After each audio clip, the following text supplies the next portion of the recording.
Have you ever wondered what it's like to walk in the shoes of your previous self, to unravel the mysteries of your own soul's journey through time? Imagine closing your eyes and stepping into a realm where memories of lifetimes long gone come rushing back, where the echoes of past loves and ancient conflicts whisper their secrets. Join me today on an extraordinary personal journey into the mysterious world of past life regression, where the boundaries of time blur and the hidden chapters of our existence beg to be explored. It all began during a transformative phase in my 20s, a time of deep soul-searching and profound questions about faith and identity. Raised in a Christian culture, I found that blind faith didn't satisfy the curiosity that burned within me. This quest for answers led me to a moonlit beach in Cape Town one evening, where I sat with my stoner surfer boyfriend Matthew, drinking tequila and contemplating the meaning of life. In a moment of bold defiance, I leapt to my feet, raised my fist to the sky and declared, "There is no God, you don't exist." Surprisingly, the heavens remained quiet, and no divine retribution rained down upon me. Instead, it marked the beginning of a personal mission to decipher the meaning and purpose of my own existence. My quest eventually led me to an American facilitator living in Cape Town named Jack, who offered the intriguing practice of past life regression. With a mix of skepticism and curiosity, I entered a room reminiscent of a mystical sanctuary, a place where time seemed to stand still. As I reclined on a massage table, Jack arranged an array of crystals and gemstones around me like sentinels guarding my chakras. He then guided me into a state of deep relaxation. With each breath, I floated away from my corporeal self, like a balloon ascending into the ether. It was a form of gentle hypnosis that beckoned me into the depths of my own subconscious. Then came the moment of revelation. Jack asked me to open the door of my mind's eye and describe what I saw. To my astonishment, I beheld a pair of weathered, hairy feet. "Oh my God, Jack, I'm a man!" I exclaimed. Without missing a beat, Jack encouraged me to search for a mirror. I found myself in a Spartan room, its adobe walls bathed in soft sunlight. A window without glass allowed the outside world to trickle in. There in the corner stood an urn filled with water, and within it I glimpsed my reflection, a rather unattractive, scrawny man with a scruffy beard, a beakish nose, and a tangle of black curls framing sad, dark brown eyes. "I'm an ugly man!" I spat out in surprise. Whether Jack found this amusing or not, I'm not sure, but he probed deeper and I willingly shared the details of this past life. I was Micah Shahmed, a 22-year-old Jew living in Turkey who had been sold into slavery by my own parents. My existence was confined to a room at the top of a house, and the main part of my work was tending to a flock of goats. The owner had died, but Amira, his wife, still survived. She harassed and insulted me daily, and I was filled with simmering rage. Some of her taunts were of a sexual nature, but I always refused these overtures. At one point, Jack asked me about how I tended the sheep. "They are not sheep, they are goats," I replied emphatically. This seemed an important distinction to Micah. Jack asked me to find a key moment in this life story. One pivotal night, I confessed, I had crept into Amira's chamber and strangled her. She had awoken while I was doing this, and I clearly saw her eyes in the moonlight. It was as if she was expecting it. There was no surprise on her face, in fact, she looked almost amused. Even now, thinking back on this, I find her reaction very weird. Upon hearing about the murder, Jack swiftly guided me back to the present, leaving me to grapple with the profound experience.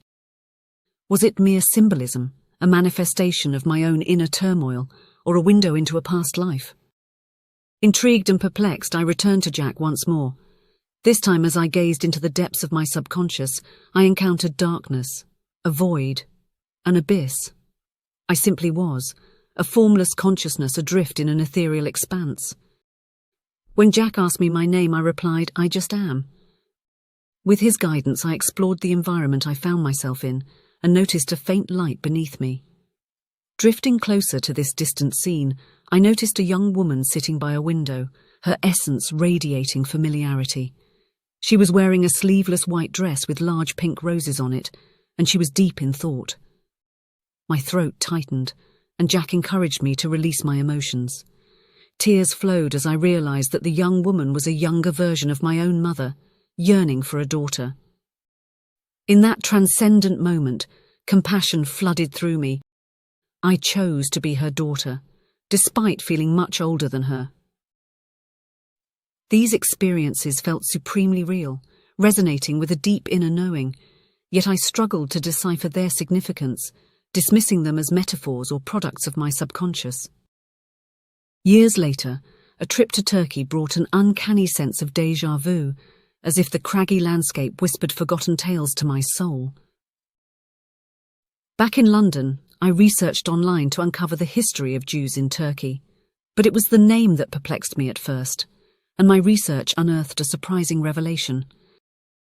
The name Shamed is of biblical origin, and its meaning is destroying. It's not a common name today, but it can be found as a given name for both boys and girls, as well as a surname. The name Shamed is not mentioned in the Bible, but it's derived from the Hebrew verb shamad, which means to destroy, wear out, or make desolate. In some cases, the name Shamed may have been given to a child as a reminder of their own mortality or the fragility of life, or it may have been given to a child who was born during a difficult time, such as a war or famine. I also found out that the name Emira means princess or female ruler. I met a Turkish woman at university when I moved to London, and she told me that Emira is a very old-fashioned name when spelled with an E. It's not traditionally Turkish, but has its roots in the Arab world in places such as Syria. Wow! At the time I had my experiences, I was living in Cape Town and I had no exposure to Turkey or the Middle East.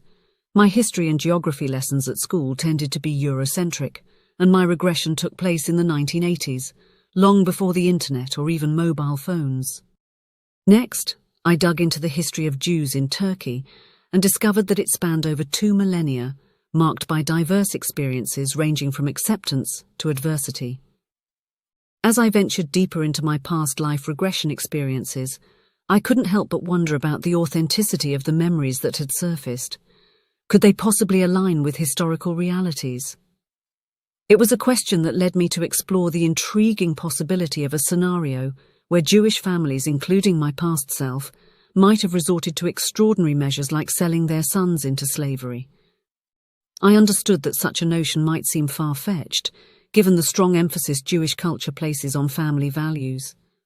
The sale of one's child into slavery would, without a doubt, contradict these deeply held values. However, history has shown us that rare, extreme circumstances and socio-economic pressures can drive individuals to desperate measures. One scenario that has unfolded through the annals of history was that of economic hardship. During times of severe poverty or economic crises, families from diverse backgrounds, including Jewish families, found themselves facing dire choices.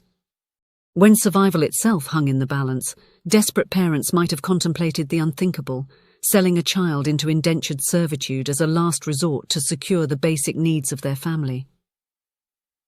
Another distressing possibility that history revealed was the practice of debt bondage. In certain historical periods, debt bondage was prevalent, where individuals trapped in unmanageable debt became bonded labourers. In such circumstances, a Jewish family struggling with overwhelming debt could have been compelled to make heart-wrenching arrangements to settle their financial obligations. Yet another historical context was one of conflict, war, or political instability. These turbulent times often brought about displacement and upheaval, tearing families apart. In the chaos of such moments, separation and desperate decisions became a grim reality. It wasn't inconceivable that a child, in the midst of such tumultuous events, could be tragically sold or separated from their family. Tragically, history also bore witness to the harrowing reality of human trafficking, including the abduction of children for forced labour. The victims of these heinous crimes were drawn from various backgrounds, including Jewish communities. Though a rare and horrifying occurrence, it demonstrated that individuals or criminal networks could perpetrate such atrocities, even within close-knit communities. These historical scenarios, while rare and exceptional, showed me that extreme circumstances could lead to unthinkable actions, even within communities that held strong family values dear. The instances of Jewish families selling their children into slavery would have been isolated and extraordinary cases driven by dire situations, never representative of the broader Jewish community's practices or values. How heartbreaking for Micah and his family. This research made me appreciate the comforts and relative safety of modern life, but also left me feeling so sad for people who were sold as slaves or servants. I also have to acknowledge that this disgusting practice still occurs today. It's estimated that there are approximately 50 million people worldwide who are caught up in modern slavery or forced marriage. Around a quarter of them are children. If you feel moved to help others in this situation and raise awareness of this awful issue, I'll leave some links in the description box to various organizations that work in this area. During my research, I also wondered about Amira. Why wasn't she panicked or afraid when I stole into her bedroom at night and throttled her? Did she wish to die so that she could be reunited with her husband? And since I evidently chose to be a daughter to my mother, is there such a thing as soul contracts? Did I have a soul contract with Amira? I'm afraid I'm no closer to knowing the truth of that. In this lifetime, I was born into a family where there was familial abuse going back for generations. Why would I choose to suffer this way?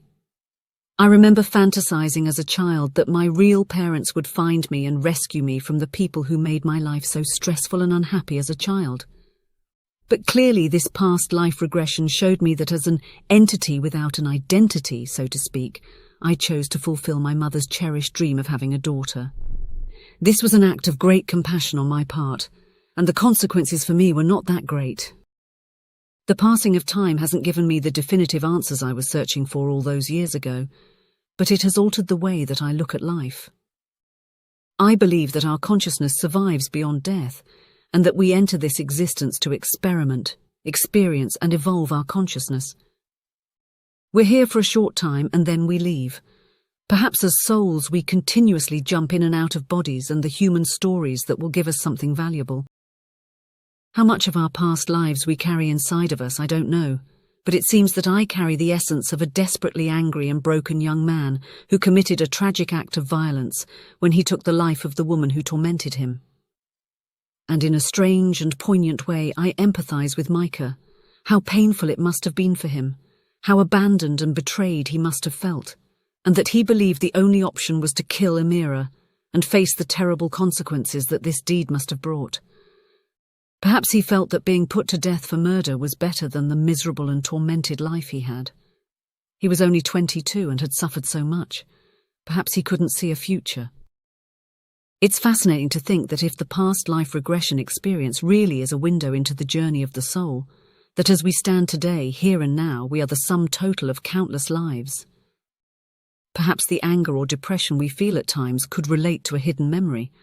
I don't know, but it's an interesting theory. My regression is a sad story indeed, but I wonder, have you ever had a past life regression? What did you discover? Has it changed the way you look at life and yourself? Do you believe in soul contracts? I'd love to hear your thoughts and experiences. Until the next one, take care of yourself as you voyage through this mysterious thing we call life.